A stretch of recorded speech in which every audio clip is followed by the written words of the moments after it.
De la mañana con 44 minutos, Voces del Poder en la mesa de CNN Chile Radio. Nos acompañan esta mañana Kevin Canales, director regional de Ideas País Bio Bio, y Paula Castillo, encargada de estudios de Rumbo Colectivo. Paula, Kevin, bienvenidos. ¿Qué tal? ¿Cómo están? Hola, muy buenos días. Muchas gracias por el ¿Todo espacio. bien? ¿Por qué no están de vacaciones? ¿Qué hacen aquí en febrero? No nos dieron vacaciones. ¿Ah? No nos dieron vacaciones. Ya, muy bien, muy bien. Es el mes de los reemplazantes. Así. Claro. Ya habrá tiempo de las vacaciones. Vamos al primer tema. Consejo Fiscal cita a sesión extraordinaria por alto déficit que dejaría el gobierno de Gabriel Boric. ¿Cómo ven el tema? Algunos economistas dicen que esto está más complejo de lo que se piensa. Paula. En efecto, es un tema bastante técnico y que suscita que más allá de las críticas más políticas podamos rascar un poquito más atrás del titular y de por qué deja este déficit. Y aquí hay algo bastante simple detrás. Para poder llegar a esta cifra, finalmente se toman cuáles fueron y una vez pasado todo el 2025, se toma cuáles fueron los ingresos y cuáles fueron los gastos. Y resulta que los gastos se mantuvieron bastante limitados, no hubo un aumento considerable, pero el tema está en que finalmente los ingresos son menos de los esperados. Y ahí es importante mirar por qué disminuyeron de lo que se había proyectado.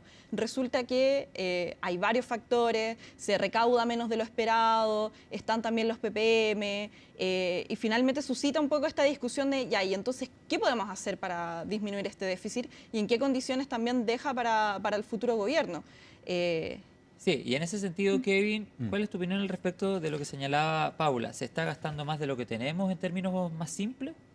O sea, claramente estamos gastando mucho más de lo que deberíamos.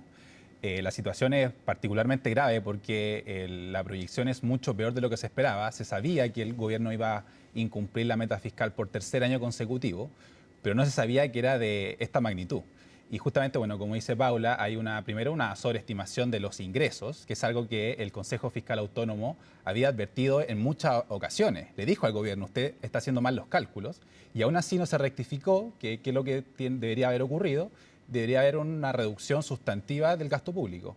Y eso es lo que dice el Consejo Fiscal Autónomo en un informe que evacuó en octubre del año pasado, que no se tomaron en consideración esas medidas y que por lo tanto el déficit iba a ser de esta magnitud. Yo creo que la situación fiscal es particularmente grave. El próximo gobierno va a tener que hacer probablemente un ajuste fiscal muy intenso.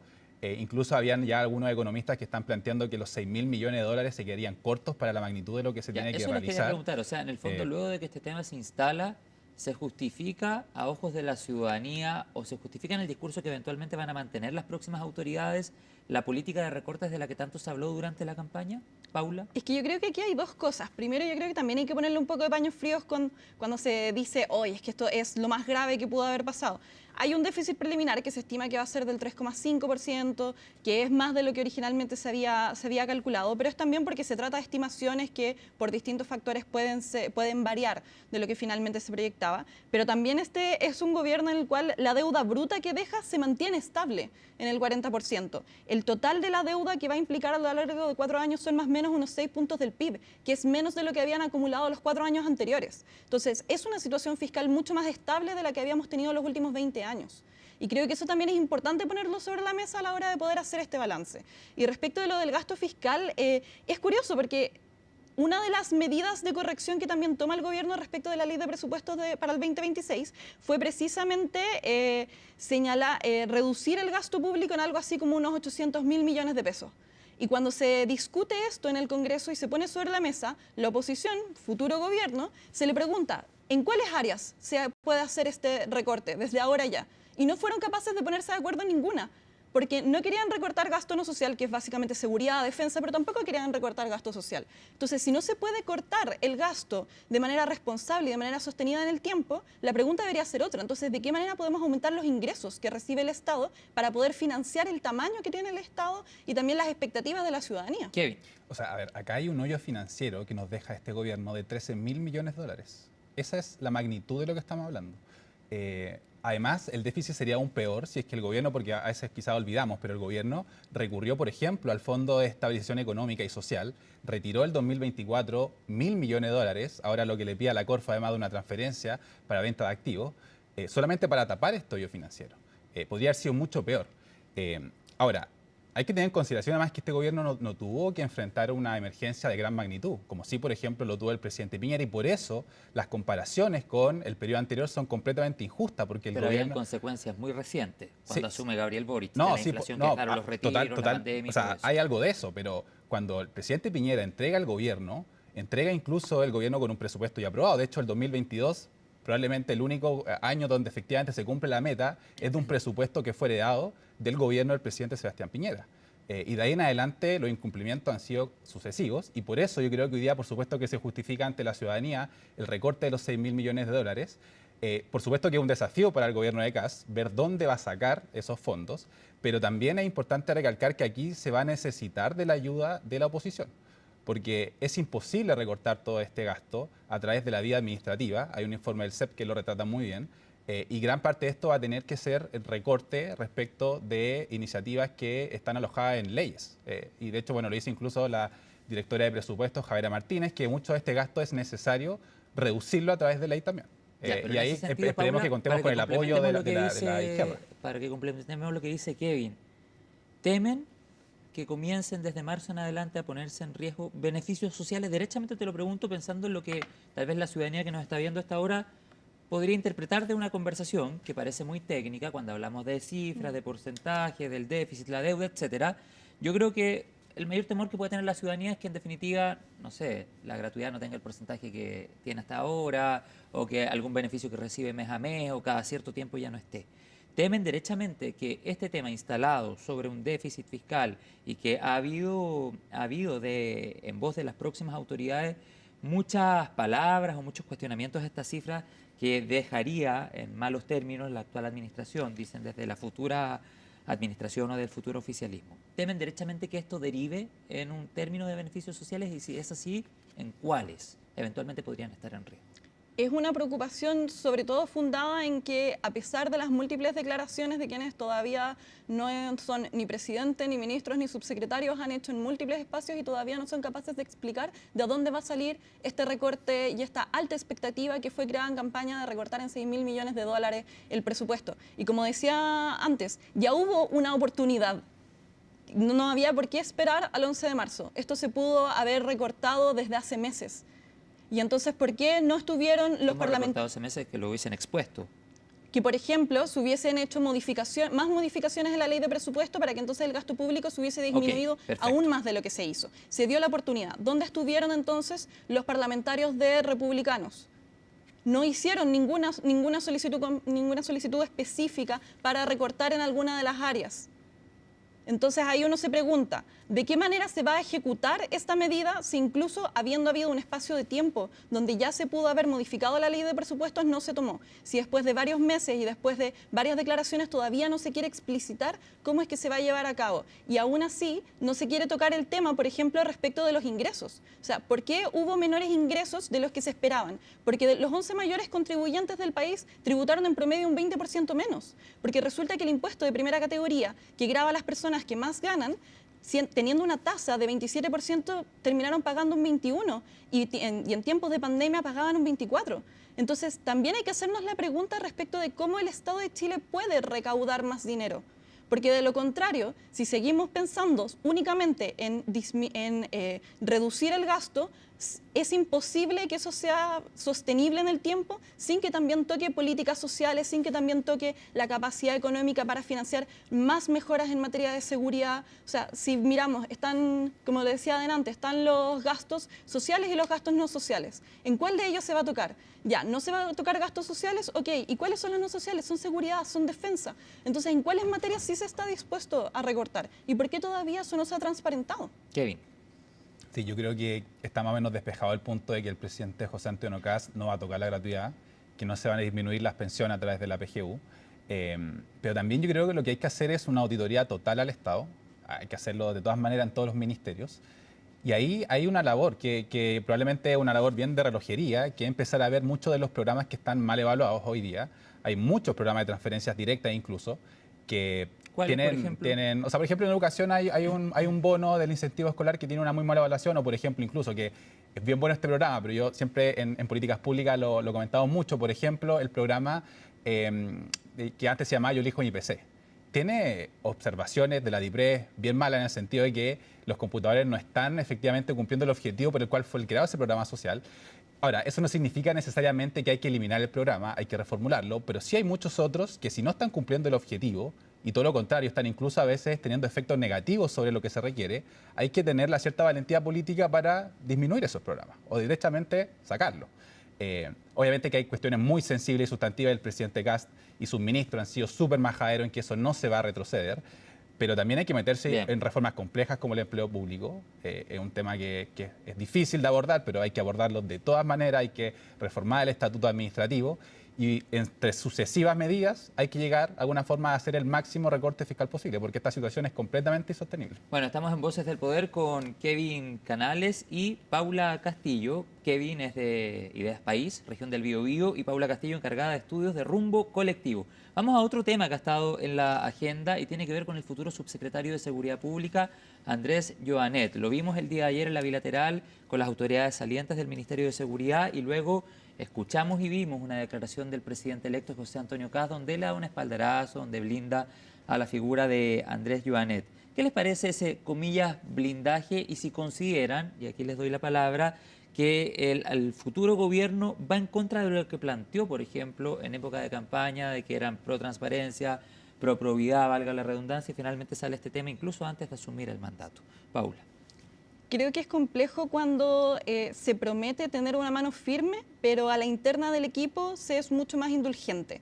Creo que eso debilita un poco el mensaje, en este caso, por ejemplo, de que la seguridad va a ser una prioridad para el futuro gobierno de emergencia, sobre todo si en una materia tan importante se ponen nombres sobre la mesa que ya se conocía que tenía vínculos con sociedades vinculadas con Emilio Yang, con Haddad, con financiamiento irregular de la política, y el estándar que se le debería exigir a su equipo es mucho más alto. Entonces, y ahí la pregunta que apareció ayer, sobre todo después de las declaraciones del presidente electo, de que ya si estos antecedentes se tenían sobre la mesa, ¿y por qué aún así no fueron un obstáculo para su nombramiento? ¿Por qué no fueron lo suficientemente de peso para decir que esta es una cartera y este es un espacio donde se requiere a las personas con antecedentes lo más intachables posibles? ¿Y por qué se expone a una persona que suscita un manto de dudas y que no entrega mayor certeza en una de las agendas más importantes para la ciudadanía? Kevin, con la declaración del presidente electo, ¿el tema queda ahí o esto inminentemente abre un flanco político desde el 11 de marzo en adelante? No, yo creo que el presidente ha sido bien enfático y no le ha temblado la mano para retirar nombramientos cuando hay actitudes reñidas con la ética. O sea, es cosa de ver lo que pasó con el fallido nombramiento del que iba a ser el ministro de Minería, donde el día anterior él lo saca. Finalmente. Aquí sí fue una reunión por eso, ayer. pero voy para allá. Sí. Yo en general estoy de acuerdo en que las autoridades de la República tienen que tener no solamente un estándar legal mínimo, es decir, no pueden estar asociados a cuestiones delictivas, pero además se les debe exigir un estándar moral y ético superior al resto de la ciudadanía, porque de alguna forma tienen que ser ejemplo de probidad y transparencia. Dicho lo anterior, hasta el momento la verdad es que yo no entiendo cuál es la recriminación que se realiza al futuro subsecretario, porque tener vínculos con alguien que luego eventualmente cometió un delito no le entrega esa responsabilidad a él. Tuvieron sociedades que estuvieron, además que hoy día están inactivas, no tiene una vinculación con delitos ni con falta de la probidad en casos de tragamonedas o de la apuesta online, no tiene tampoco negocio en ese ámbito. A la entonces diputada Cariola la criticaron mucho. Y está hoy día electa como senadora en Valparaíso. O sea, también no se retiró su candidatura. ¿Tampoco se justificaban las críticas en torno a ella en su minuto? Yo creo que en ese caso es distinto, porque allá lo que se conocieron fueron chats para influir en el nombramiento de ciertas personas dentro del municipio de Santiago. Y eso es lo que se comentó sobre el tráfico de influencia. Que también generó críticas distinto. Pero hasta el día de hoy no se sabe cuál es el cuestionamiento respecto de las acciones que ha desplegado el futuro subsecretario Joanet. Y solamente se le conoce que tuvo vínculos con personas, pero será la responsabilidad de ellos. Hasta el momento no se ha sabido de ninguna información pública que dé cuenta que tenga que hacer a tu juicio, que la persona... que asuma el cargo, digamos. es que hasta el momento no se sabe ninguna información que haga que él haya tenido alguna conducta reñida con la ética o con asociaciones ilícitas o con cuestiones delictivas. ¿Y por qué entonces no declaró la participación en esas sociedades cuando fue electo como diputado? A pesar de que se crearon al mismo tiempo que él estaba siendo candidato. Eso habría que preguntárselo a él. Imagino que hay muchas otras personas que tienen ciertas iniciativas en el mercado de distintos ámbitos, asociaciones, qué sé yo. Es natural de la gente que tenga iniciativa en ese sentido. ¿Por qué no las declaró? Hay algo que hay que preguntárselo a él directamente, pero como digo, hasta el momento, eso hoy día ya se sabe que tuvo esas sociedades que están hoy día inactivas, que él no estuvo involucrado hasta el momento en ninguna situación compleja. Entonces, lo que yo esperaría, y ojalá también la oposición tenga ese espíritu, es una persona que conoce bien los temas de seguridad, que estuvo en la Comisión de Seguridad de la Cámara, además fue intendente, entonces es una persona que conoce bien sobre todo el tema de la Araucanía. O sea, hasta el momento no tengo ninguna objeción ética que realizarle al... Claro, es que, ¿sabes lo que pasa? Que en el fondo hubo un discurso durante la campaña que era pro transparencia, por la probidad. No estoy diciendo con esto que el diputado Jonet, futuro subsecretario, vaya en contra de aquello, pero al menos ya hay un manto de dudas y cuestionamientos que vienen desde diferentes sectores políticos, incluso desde algunos del futuro oficialismo. Y yendo más lejos, en el arco político, Franco Parisi, líder del Partido de la Gente, con una bancada de 14 diputados desde marzo en adelante, ha dicho no será un interlocutor válido. Hablo del flanco político que esto puede abrir para la próxima administración. Es evidente que el tema, al menos por estos días, no está pasando colado y eventualmente puede llegar a tener consecuencias desde marzo en adelante. Y considerando que va a ser subsecretario, la relación política que pueda establecer con otros actores va a ser muy importante. Si desde ya se está poniendo este manto de duda, si se está dudando sobre su, no sobre su capacidad técnica, sino sobre su idoneidad, sobre su ética profesional para poder ejercer ese cargo, difícil que incluso pueda lograr cumplir con las medidas de este plan de emergencia. O sea, cuando se es gobierno no solamente importa lo que se dijo en campaña, sino que también la señal que se envía una vez que se anuncia cuál va a ser el equipo que va a estar acompañando al futuro presidente en llevar a cabo este plan. Entonces, cuando hablamos de seguridad, no solamente estamos hablando de que se necesitan más leyes o que tiene que haber más mano dura, sino que también se tiene que dotar de una legitimidad al Estado para que transmita esa seguridad, para que pueda contribuir a eliminar también y a disminuir las tasas de victimización de las personas, que pueda dar mayor seguridad a la ciudadanía. Entonces, si se pone sobre la mesa y no solamente se nombra, sino que se ratifica y se le da todo el apoyo a una persona que tiene vínculos públicos y que al parecer no se arrepiente respecto de casas ilegales de apuestas, del caso Tragamonedas, que hace unos años fue muy complejo y que persiste hasta el día de hoy. O sea, ahí uno cabe preguntarse cuál es el criterio político que está teniendo el futuro presidente y si realmente la seguridad es una agenda que le importa tanto, no solamente en lo técnico, sino que también en lo político y en lo simbólico. Hecha la reflexión de Paula, la reflexión final de Kevin. Para o sea, yo estoy de acuerdo de que la legitimidad de una autoridad es fundamental, sobre todo en una subsecretaría tan sensible como la de seguridad pública, pero por eso mismo yo esperaría de la oposición que cuando se va a realizar un punto político sobre una persona, realmente no sea ficticio. O sea, hasta el momento no hay ningún antecedente que vincule incluso a Andrés Joanet con estos negocios de tragamoneda apuestas online, porque él tuvo una sociedad, insisto, una sociedad